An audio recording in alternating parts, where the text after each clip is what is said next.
A Tale of Two Cities by Charles Dickens. Book the Second, The Golden Thread. Chapter 4. Congratulatory.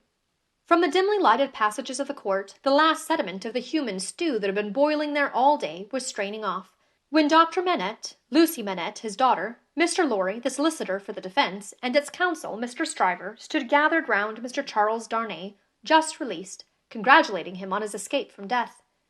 It would have been difficult, by a far brighter light, to recognize in Dr. Manette, intellectual of face and upright of bearing, the shoemaker of the garret in Paris.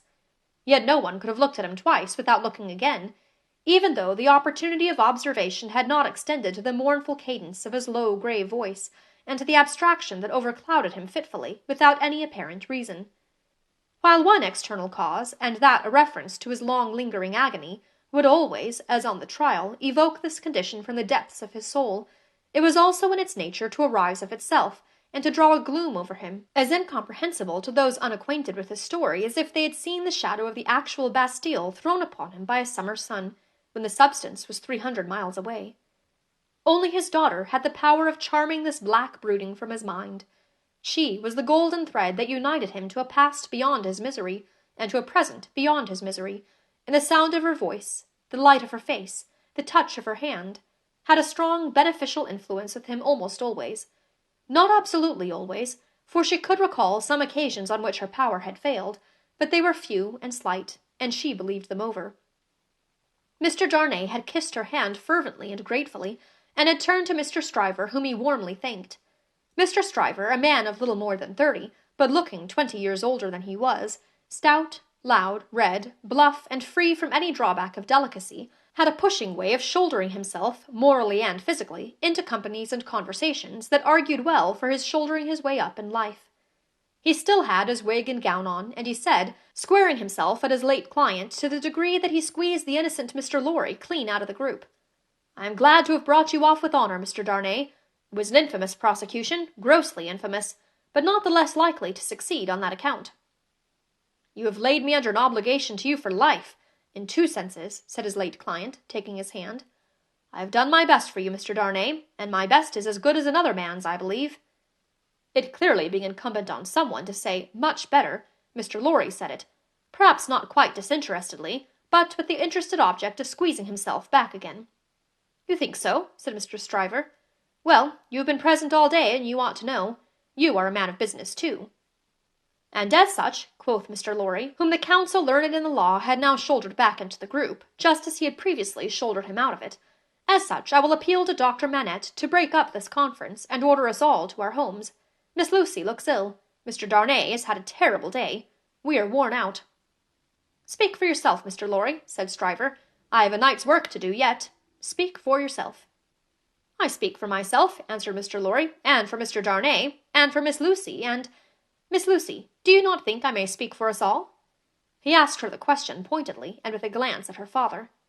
His face had become frozen, as it were, in a very curious look at Darnay, an intent look, deepening into a frown of dislike and distrust, not even unmixed with fear. With this strange expression on him, his thoughts had wandered away. "My father," said Lucy, softly laying her hand on his. He slowly shook the shadow off, and turned to her. "Shall we go home, my father?" With a long breath he answered, "Yes." The friends of the acquitted prisoner had dispersed, under the impression, which he himself had originated, that he would not be released that night. The lights were nearly all extinguished in the passages, the iron gates were being closed with a jar and a rattle, and the dismal place was deserted until tomorrow morning's interest of gallows, pillory, whipping post, and branding iron should repeople it. Walking between her father and Mr. Darnay, Lucy Manette passed into the open air.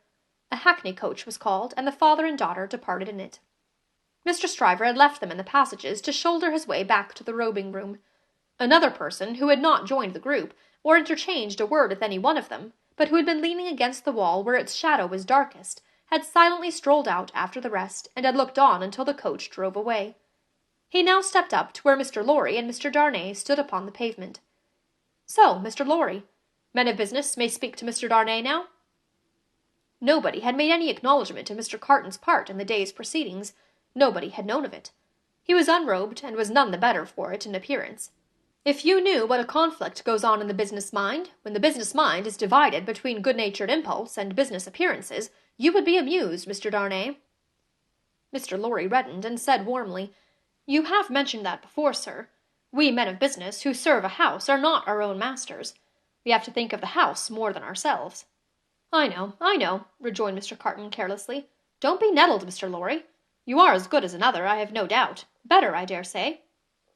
"And indeed, sir," pursued Mr. Lorry, not minding him, "I really don't know what you have to do with the matter. If you'll excuse me, as very much your elder, for saying so, I really don't know that it is your business."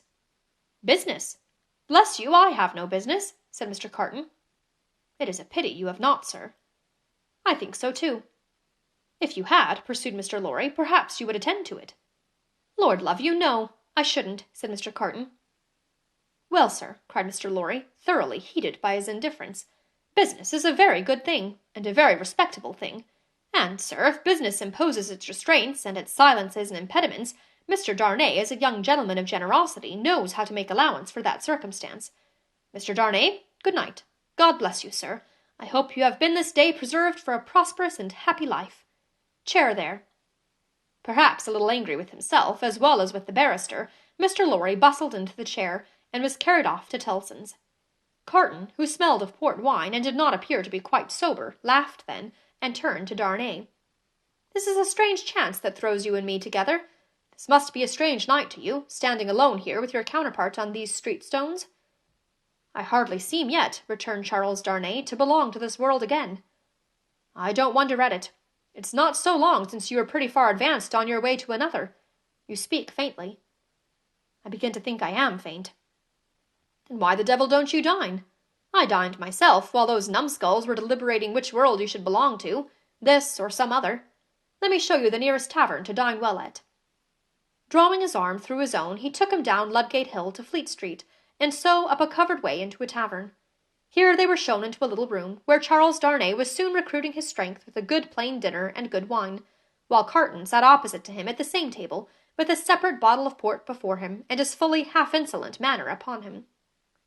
"Do you feel yet that you belong to this terrestrial scheme again, Mr. Darnay?" "I am frightfully confused regarding time and place, but I am so far mended as to feel that." "It must be an immense satisfaction." He said it bitterly, and filled up his glass again, which was a large one. "As to me, the greatest desire I have is to forget that I belong to it. It has no good in it for me, except wine like this, nor I for it. So we are not much alike in that particular. Indeed, I begin to think we are not much alike in any particular, you and I." Confused by the emotion of the day, and feeling his being there with this double of coarse deportment to be like a dream, Charles Darnay was at a loss how to answer. Finally, answered not at all. "Now your dinner is done," Carton presently said, "why don't you call a health, Mr. Darnay? Why don't you give your toast?" "What health? What toast?" "Why, it's on the tip of your tongue. It ought to be. It must be. I'll swear it's there." "Miss Manette, then." "Miss Manette, then." Looking his companion full in the face while he drank the toast, Carton flung his glass over his shoulder against the wall, where it shivered to pieces, then rang the bell and ordered in another. "That's a fair young lady to hand to a coach in the dark, Mr. Darnay," he said, filling his new goblet. A slight frown and a laconic "yes" were the answer. "That's a fair young lady to be pitied by and wept for by. How does it feel? Is it worth being tried for one's life to be the object of such sympathy and compassion, Mr. Darnay?" Again Darnay answered not a word. "She was mightily pleased to have your message when I gave it to her.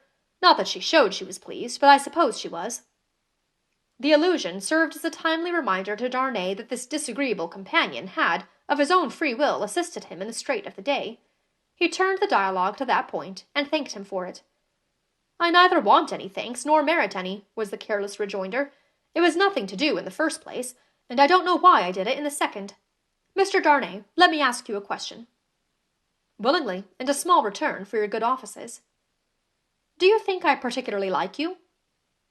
"Really, Mr. Carton," returned the other, oddly disconcerted, "I have not asked myself the question." "But ask yourself the question now." "You have acted as if you do, but I don't think you do." "I don't think I do," said Carton. "I begin to have a very good opinion of your understanding." "Nevertheless," pursued Darnay, rising to ring the bell, "there is nothing in that, I hope, to prevent my calling the reckoning, and our parting without ill blood on either side."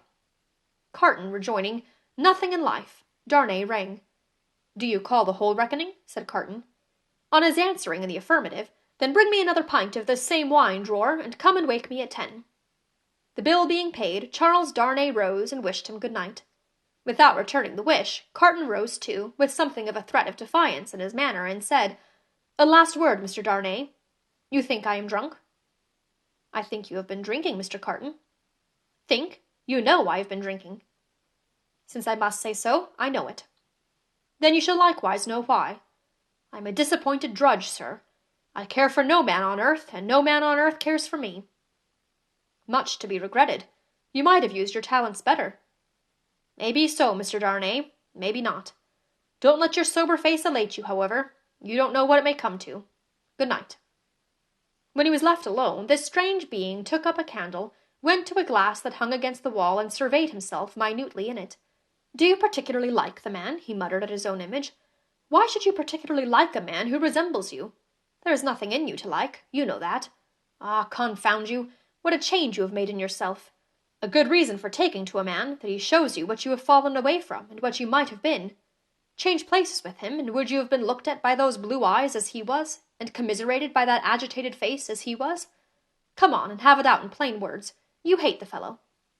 He resorted to his pint of wine for consolation, drank it all in a few minutes, and fell asleep on his arms, with his hair straggling over the table, and a long winding sheet in the candle dripping down upon him.